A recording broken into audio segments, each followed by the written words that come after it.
Afternoon everyone. देखिए यहाँ grammar का सेट नंबर 20 है और इसमें हम पढ़ने वाले हैं ट्रेड्स ऑफ मैस्कुलाइन और फेमिनाइन जेंडर।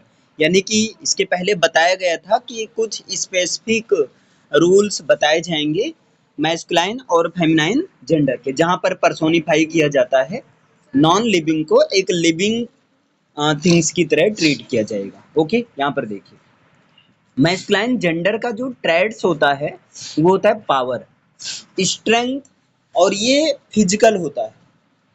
हार्ड होते हैं, मतलब बहुत ज्यादा रफ टाइप के, क्रूएल टाइप के, ये सारी चीजें। अगर किसी चीज जैसे एग्जांपल लेते हैं सन, है ना, तो सन क्या है? हार्श है। ठीक है, मतलब सन के अंदर मेल की क्वालिटी है, ना कि फीमेल की क्वालिटी। तो सन को किस में रखा जाएगा? मैस्कुलाइन जेंडर में। पुलिस, डेथ, तो वो सारी चीजें जिसके अंदर ये चीज, भले वो नॉन लिविंग, ठीक है, भले वो नॉन लिविंग हो, लेकिन अगर उसके अंदर पावर हो, स्ट्रेंथ में फिजिकल स्ट्रेंथ हो, हार्ड हो, रफ हो, क्रूएल टाइप की हो, तब जो है ऐसी इन सारी क्वालिटी को कंटेन करने वाले वर्ड को किसमें, कौन सी कैटेगरी में रखेंगे? मैस्कुलाइन कैटेगरी में रखते हैं। और मैस्कुलाइन कैटेगरी के लिए प्रोनाउन जो होता है ही आता है। ही से रिलेटेड ऑब्जेक्टिव केस में हिम, पजेसिव केस में हिज। तो सेम यहाँ आप देख सकते हैं, एग्जाम्पल भी है, the sun is shining with his full energy. यहाँ पर विद के साथ हिज लगा, इट्स नहीं लगा, ना ही हर लगा। क्यों? क्योंकि सन के पास जो क्वालिटी है, जो ट्रेड्स है, वो मैस्कुलाइन वाली है। क्लियर? इसलिए यहाँ पर हिज लगा। अब यहाँ पर अगला traits of feminine gender. Feminine gender का ट्रेड्स क्या है? सॉफ्ट, यानी कि जो फीमेल होती हैं सॉफ्ट होती हैं, कोमल होती हैं, ब्यूटीनेस, काइंड, काम होती हैं, ये सारी चीजें। और हाँ, कोई भी कंट्री, एनी कंट्री और एनी शिप, क्योंकि ये लोगों को अपने अंदर, अपने में एक तरह से धारण करती, एब्जॉर्ब ना बोलकर यहाँ पर आप सीधा ये बोलो कंटेन करती, ठीक है, पालन पोषण करती हैं। इसलिए इसमें आएगा कोई भी कंट्री का नाम, कोई भी शिप होगा, ठीक, वो सब किस में आता है? फेमिनाइन जेंडर में आता है। अब एग्जांपल में आप, अभी आपने दो एग्जांपल देखा ही, एनी कंट्री या एनी शिप। अब जैसे एग्जांपल आप देखिए, the moon is hiding her face behind the clouds. यानी कि जो मून है वो क्लाउड्स के पीछे अपना चेहरा छिपा रहा है। भले ही हिंदी में ये सेंस आता है कि मून क्लाउड्स के पीछे, बादलों के पीछे अपना चेहरा छिपा रहा है, लेकिन अगर इंग्लिश में देखें तो यहाँ चूंकि मून के अंदर किसकी क्वालिटी है? ये फीमेल की क्वालिटी। मून सॉफ्ट है ना, ब्यूटीनेस है, ब्यूटी। जब मून को हम लोग देखते हैं तो एक माइंड काम होता है, ब्यूटीनेस फील होता है, ठीक है। तो इसलिए जो है मून क्या हुआ? हमारा फेमिनाइन जेंडर हुआ। इसीलिए लोग कंपैरिजन भी करते हैं, चांद सी महबूबा, चांद सी पत्नी, इस तरह से काफी सारी चीजें।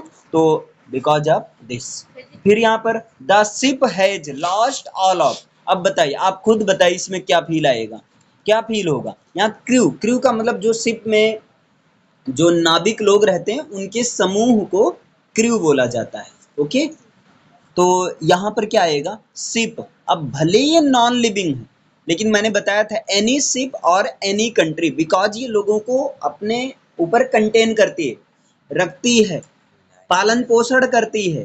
तो ये फीमेल के अंदर, फीमेल वाली क्वालिटी है इसके अंदर। तो यहाँ पर क्या आएगा? हर आएगा। इसी तरह इंडिया इज प्राउड ऑफ, अब यहाँ पर क्या आएगा? हर हेरिटेज एंड कल्चर।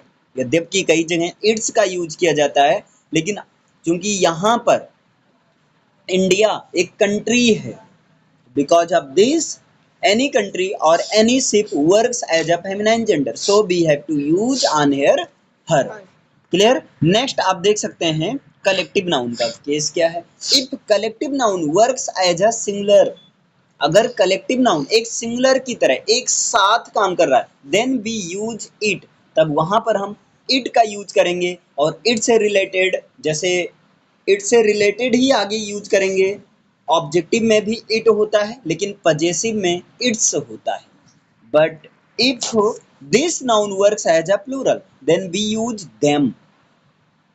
ये ऑब्जेक्टिव केस में लिखा गया है। अगर सब्जेक्टिव केस की बात किया जाए तो दे, पजेसिव केस की बात किया जाए तो देयर और देयर्स। ओके, इस तरह से जैसे आप एग्जांपल देख सकते हैं, द आर्मी नोज। अब बताइए, आर्मी यानी कि आर्मी जो army is the group of soldiers. So actually army is a collective noun and on here army works as a singular.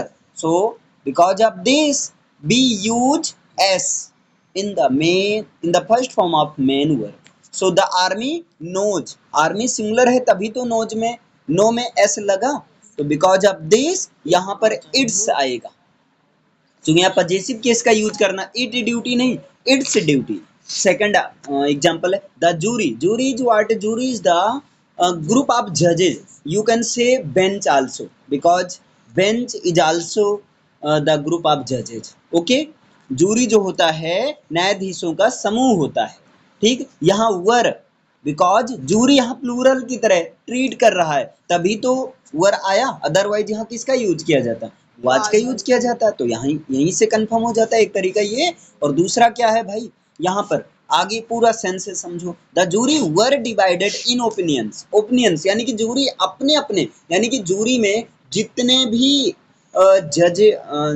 जज थे, जितने भी न्यायाधीश थे, सारे न्यायाधीशों के ओपिनियंस अलग अलग थे और सारे के सारे जजों के सदस्य जो हैं अपने अपने विचारों में डिवाइड हो गए। इसका मतलब यहाँ पर क्या आएगा?